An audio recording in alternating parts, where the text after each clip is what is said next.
Okay, good evening and welcome sa mga bagong pasok. Sa mga late natin, no? So, ulitin ko yung ano natin. So, nag-stop tayo sa Lupang Hinirang. Eh, it was originally titled in Spanish as Marca Nacional Filipina, Philippine National March. Adapted June 12, 1989. Lyrics by Jose Palma. Music by Julian Felipe. Paki-take note na lang po to mga mamansar ha. So, Sampaguita is the national flower of the Philippines, symbolizes as a purity. So, kaya po yan ang ating national flower. So, kitang-kita niyo naman yung pagkaputi niya, no? Symbolizes as a purity and simplicity. So, napaka-simple daw po, no? So, lalo pagka nasa simbahan tayo mga mamansar, no? So, amoy na amoy po natin yung sa nating Sampaguita is Jasminum Jasminum Sambac. Then our national tree of the Philippines, also known as rosewood, Nara. So, ang Nara po, ang mga mamansarahan, hindi po siya basta punong kahoy, di ba?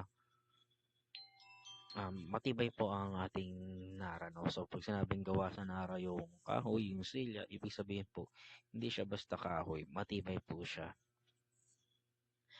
Then we have our Philippine national bird. It is protected by law in the country and there is the extreme punishment for any harm done to them. So ito usually lagi natin ito nakikita sa ating pera, no? Di ba paborito natin to, no? So Philippine Eagle. Wait lang po, reply ko lang po yung mga.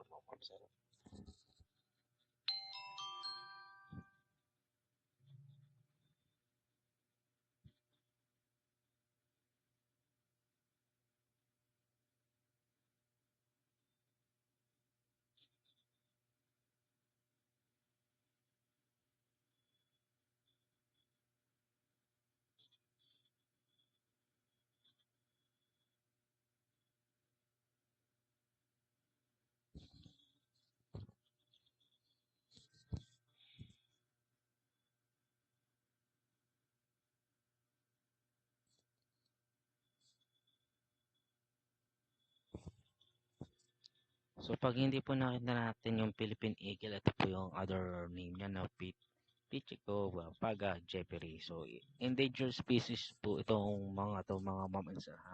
Kaya po nakikita nyo to, extreme punishment for any harm done to them. Kasi po paubos na po ang ating Philippine Eagle, no? So kailangan po mapangalagaan natin. So andyan naman po ang gobyerno natin na tumutulong.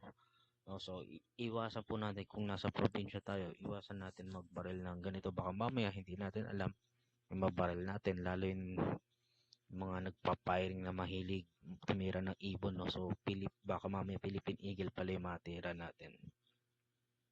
Then we have our national hero of the Philippines, Dr. Jose Rizal. So, 2-in-1 na po yung mga mamansar ha. So, ang ating national hero and father of nationalism, walang iba kung hindi si Dr. Jose Rizal. No? So, sino pong hindi nakakalala dito kay Dr. Jose Rizal? Diba? So, lahat naman tayo kahit nung elementary tayo, no? Elementary, high school, inaral naman natin to. So, pag tinanong national hero and father of nationalism, si Dr. Jose Rizal ha, mga mamansar. Again, do sa mag-e-exam pa lang mga mamansar ha, mag-PM po kayo, schedule ko po kayo. No, mahirap kasi magtuturo ko, baka mamaya bigla kayong pupunta. So, syempre, hindi naman sa, ay natin kayo entertain. Yun lang, no? Kasi nakaka-istorbo rin. Pati yung magpapa-clearance po ha, isabay-sabay nyo na para hindi po tayo isa-isa din. Huwag po natin kalimutan yung card po natin, no? Pakibigay na lang din po. Then, next, the Philippine National Dance, Grateful. Actually, ang ano natin is Tinikling, no? Although, Cariñosa is one of most popular dance. Ito kasi, makikita nyo, ito yung sayo nung uso pa yung Malya Clara natin, di ba? No? So, ito, kumpara mo sa Tinikling, bakit kasi ano no? So ano na po Tinikling po ang national dance natin no. So anyway, isa pa naman 'yan sa pinakakilala no.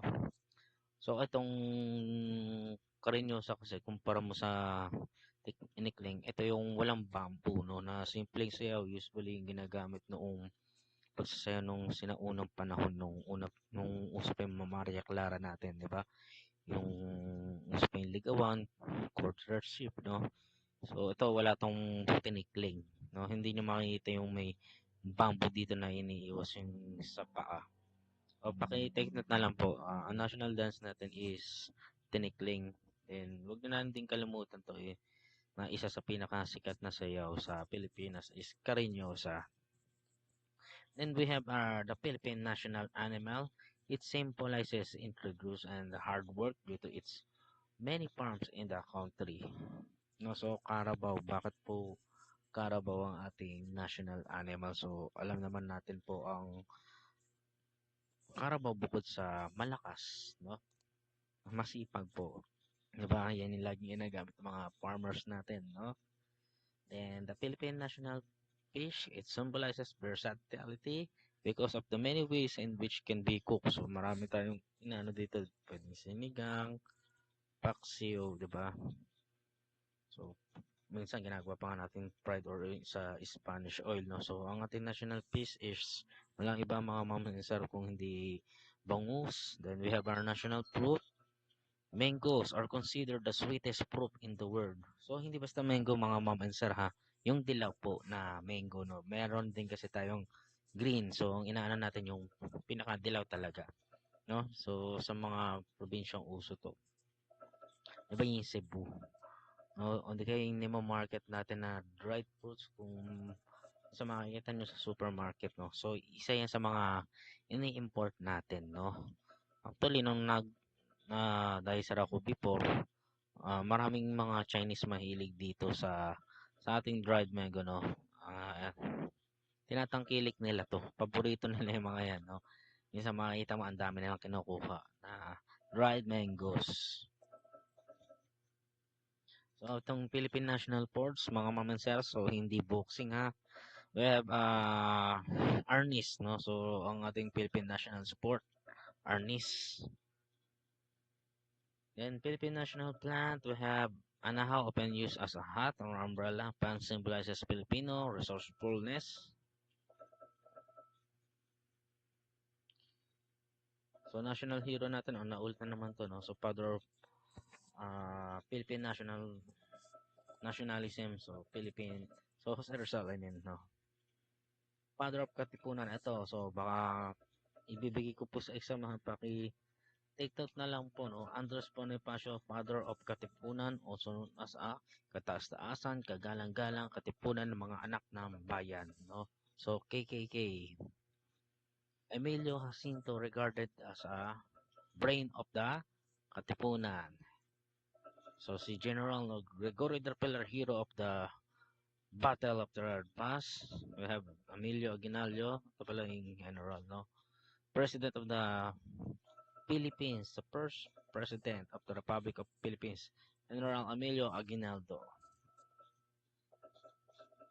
And we have Apolinario Mabini sa pag nakita nyo itong uses wisdom and pen and paper to motivate. So wala pong iba kundi si Apolinario Mabini. Diba? Sa pera din natin siya before, diba? Si Sir Apolinario Mabini. So ito po yung tatlong pari natin. Wag po natin kalimutan sa Gomborza, Maria Gomez, Jose Burgos, and Jacinto Zamora. Diba sila yung may kinalaman sa movement ng ano? Wait lang po. Mga sir. Alarm.